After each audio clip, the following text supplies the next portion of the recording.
2022 उत्तर प्रदेश विधानसभा चुनाव में मुसलमान वोटर बीएसपी को कितना वोट करेंगे और बसपा मुस्लिम प्रत्याशियों को कितना तवज्जो देगी, कितनी हिस्सेदारी उनको 403 विधानसभाओं में से मिलेगी, ये सारे सवाल बड़े अहम हो गए हैं। पिछले 3-4 दिनों से यही चर्चा का विषय है और इसके पीछे कारण ये है कि अभी हाल ही में बीएसपी की राष्ट्रीय अध्यक्ष बहन मायावती ने मुख्तार अंसारी के टिकट के कटने की बात को सार्वजनिक रूप से कह दिया। उन्होंने कहा कि हम इस तरह के लोगों को टिकट नहीं देंगे, माफिया शब्द का इस्तेमाल उन्होंने किया और वहां से अपने प्रदेश अध्यक्ष भीम राजभर का टिकट उन्होंने फाइनल कर दिया। इसके बाद बीएसपी कटघरे में खड़ी थी क्योंकि बीएसपी के प्रवक्ताओं को बहुत मुश्किलात का सामना करना पड़ा। टीवी डिबेट में उनके ऊपर एंकर और बाकी सारे के जो विरोधी थे वो टूट पड़े और एक तरह से ये कहा जा रहा था बसपा को कि वो मुसलमान को एक तरह से साइड लाइन कर रही है। ये बहुत ही पूरा पेचीदा प्रोसेस है क्योंकि बसपा ने जो अभी हाल ही में डिसीजन लिया उसकी वजह से नज़र तो यह आता है प्राइमा फेसाई कि वो ब्राह्मण और ओबीसी को साधने का प्रयास कर रही है, लेकिन क्या ये बसपा मुसलमान वोटरों की, ये मुसलमान समर्थकों की कीमत पे कर सकती है? ये संभव नहीं है। बीएसपी मुसलमानों को टिकट नहीं देगी या जो मुसलमान जो वोटर हैं उनके दिमाग में मीडिया ने ये भर दिया है कि बीएसपी बीजेपी की बी टीम है और इस करके वो एक तरह से एक जनरल स्टेटमेंट बार बार बहुत सारे सोशल मीडिया पर देखने को मिलती है। ये एक आधी तस्वीर पेश करती है।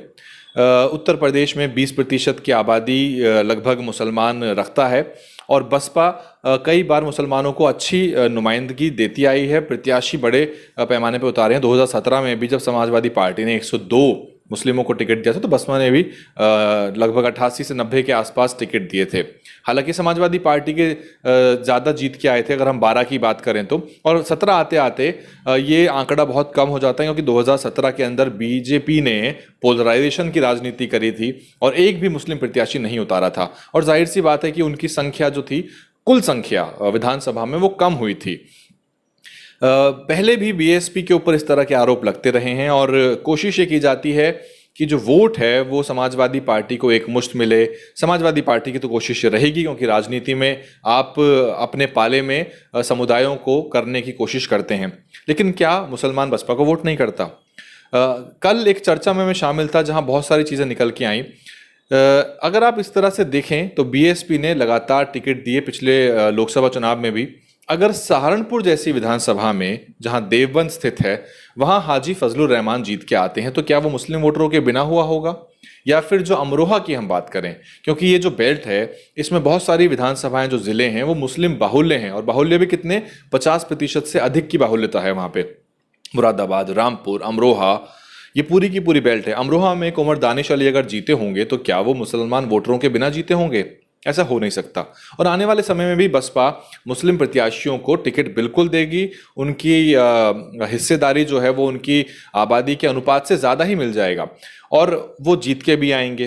तो ये जो एनालिसिस है या फिर जो एनालिसिस की जो ट्रेंड, ये जो नैरेटिव सेट किया जा रहा है, इसके पीछे क्या कोई षड्यंत्र है, ये समझने की जरूरत है। और दूसरी बात ये है कि इस तरह के अगर एक फॉल्स नैरेटिव को लेके एनालिसिस करेंगे कि अगर मुस्लिम जो चिंतक हैं, विचारक हैं, वो ये एनालिसिस करें कि कैसे अधिक से अधिक लोग जीतें या किस तरह से बीजेपी को सत्ता से बाहर रखा जाए, तो उस पूरी कवायद में वो फेल होते नजर आएंगे। क्योंकि ये मान के चलेंगे कि केवल सपा को एकमुश्त वोट हो जाएगा, तो ऐसा है नहीं। और फिर आप टैक्टिकल वोटिंग नहीं कर पाएंगे। आपकी वोटों का बिखराव इस तरह से होगा क्योंकि ओवैसी मैदान में है। कुछ लोगों को लग सकता है कि ओवैसी जो है वो खरी खरी बात करता है और वो बिहार में चुनाव लड़ के आए। बिहार में हुआ क्या? नेट रिजल्ट तो ये हुआ कि 5 सीटें असदुद्दीन ओवैसी की पार्टी की आ गई, लेकिन जो सत्ता हासिल होते होते जो संभावना बन गई थी आरजेडी को, वो संभावना खत्म हो गई। वहां पे फिर से एनडीए की सरकार चल रही है। उत्तर प्रदेश में भी आरएसएस के पास सत्ता में बने रहने का, बीजेपी को सत्ता में बनाए रखने का बहुत आसान तरीका है कि मुसलमान वोटों को बांटो और दलित वोटों को बांटो, काम हो गया। लेकिन परेशानी बीजेपी की इस बार यह है कि जो सारा माहौल है किसान आंदोलन से लेके जो एक छवि खराब हुई है सरकार की उसमें ओबीसी वोटर जो कि उनको एक मुश्त बड़े पैमाने पे वोट करता आया है, 17 में किया, 19 में आप देख लीजिए गठबंधन के बावजूद उनकी इतनी सीटें आई हैं 60 से ज़्यादा, तो जाहिर सी बात है बड़े चंक ने ओबीसी का वोट कर दिया। वो इस बार छिटकेगा और सपा बसपा की कवायद ये है कि वो वोट ओबीसी का छिटक के कहाँ जाएगा। तो इसीलिए उत्तर प्रदेश के जो मुस्लिम वोटर हैं उनके लिए पशुपेश की स्थिति तो है ही।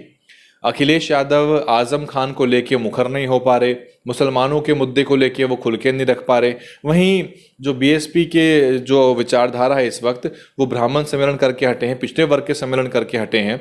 तो मुस्लिम वोटर के दिमाग में बड़ी पशुपेश की स्थिति बनी हुई है।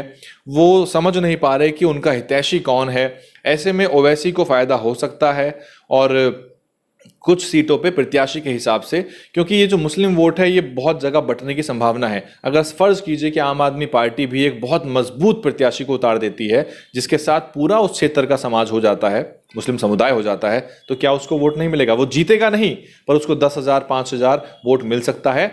और मल्टी कॉर्नर्ड फाइट में विनिंग मार्जिन कम होता है। ये बात समझनी पड़ेगी आपको कि अगर दो मजबूत प्लेयर आपस में चुनाव लड़ेंगे तो एक को हो सकता है कि लाख में से 40,000 वोट मिले, एक को 60,000 वोट मिले, 20-25,000 का मार्जिन आ सकता है।